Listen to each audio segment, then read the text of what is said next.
Well, here it is, the newest entry into the Nissan utility family, and off the top of my head, I think they have more utilities than pretty much anybody else. Maybe Ford has more, but regardless, here it is. We'll start at the top and work down to the smallest. The biggest is Armada, that's the body on frame. Then you have Pathfinder, the 3-row 7-passenger. Then Murano. Rogue is the compact utility. Last year they brought out Qashqai, a smaller version of that Rogue, or in the US they call it Rogue Sport. And now Kicks. Now this is different than the others because this cannot be ordered with all-wheel drive. It's a front-wheel drive only utility vehicle squarely aimed at urban dwellers who like the idea of maybe having a hatchback but want something with more ground clearance to go over potholes through snow and to have just a little bit higher seating position. So that's exactly who this is aimed at. The one thing I'll say for Nissan, they have found their design language. Other brands, you know, like Toyota, they keep changing their philosophy. They certainly have found the mix that seems to work for them. It starts with the V grille in the front. The floating roof line with the blacked out D-pillars around the back is a look that they've adopted throughout their family, not only of cars, but also utility vehicles. You get the boomerang tail lights, certainly is cohesive from car to car, and I kind of like it.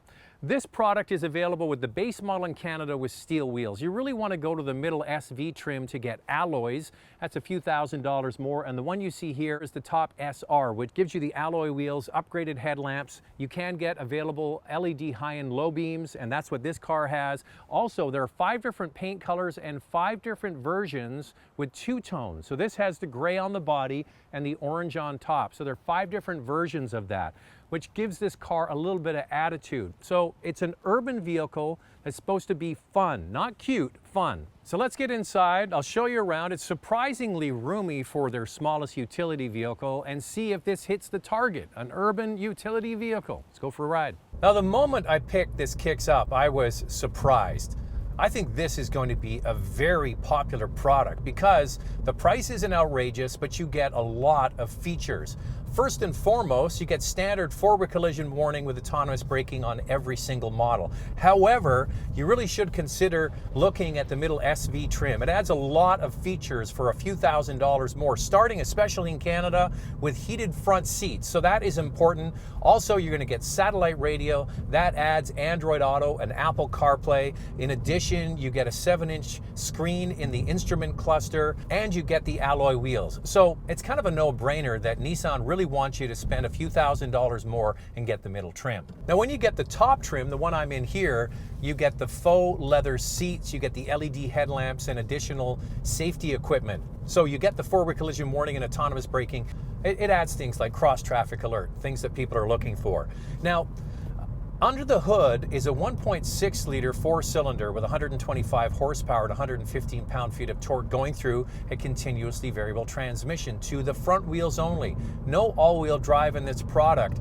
And a lot of people say, oh, it has to have all-wheel drive. But you know what? We have lived for decades selling front-wheel drive hatchbacks to a lot of people, and they have enjoyed them.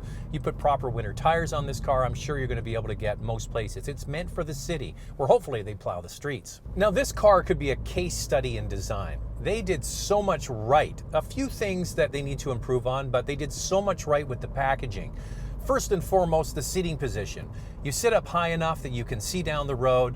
A lot of people are going to like that. I'm at the lowest position, and I still have a lot of room to jack the seat up. So that's definitely a big advantage with a massive front window that is going to give you a great view down across the dash and the hood. And then you throw in the back seat, which is amazingly large. I remember when I drove the Nissan Note hatchback, surprised by just how big the back seat is. This picks up where that leaves off. A massive rear seat. I got in the back seat, and with the seats in a normal position in the front, there's an enormous amount of legroom.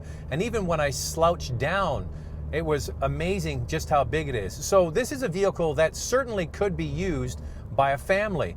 Then you throw in a quite deep and large cargo area. So are there any things that could be improved? Well, first of all, the seats fold down, that's great, but they're not perfectly flat. So most people can live with that. But if you're looking for a perfectly flat floor, a product like the Fit is going to be better, or maybe the HR-V. Then there's the head unit. If you go one up, you get the Android Auto and Apple CarPlay, but it's got a kind of a glare on it that isn't perfect for my angle where I'm sitting. Also, Nissan really needs to do something about the clarity of their backup cameras. It's really weak. Some now are so crystal clear. That's something you need to work on.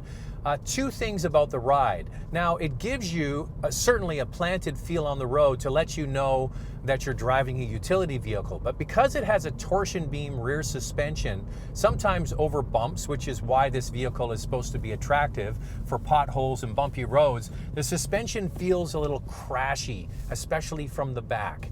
And then you throw in the steering, which is really quite light. And I know why they do this, because a lot of women especially like a really light steering feel, but on Sentra, it's a bit vague. Now, is this a deal breaker?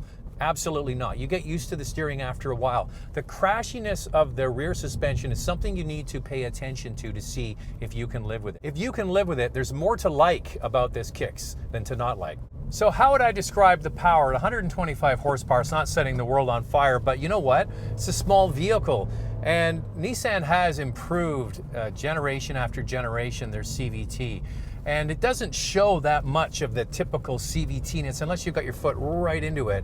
I think this is going to appeal to a wide spectrum of buyers. So a lot of first-time car buyers, you know, kids getting out of college looking for a car, getting their first, you know, full-time job, empty nesters that just want a little runabout for the city, people who live in the city that, you know, have thought about getting a hatchback, but they like the idea of having a utility vehicle. And for the price that they're charging for this and the standard equipment that you get, I think it's going to sell really well. If you're looking for a Sentra, basically you're getting the same pricing as Sentra, but you get that utility look and feel that so many people are interested in. In Canada, the base model starts around $18,000. You should opt and go for the middle trim SV at around $21,000, and that gets you the alloy wheels, the Apple, the Android, just more basic features like heated seats that Canadians are going to want. And the top one I have here today, the SR, is just under $23,000. And when you marry that up with a lot of cars in the Nissan lineup, it matches up almost perfectly. Here's what's going to happen. People are going to go into the Nissan dealer. They like the idea of a hatchback. They look at the Versa Note, maybe a compact car like the Sentra, and then they look at this, and for roughly the same price, you can get a utility vehicle. Deal done, guaranteed.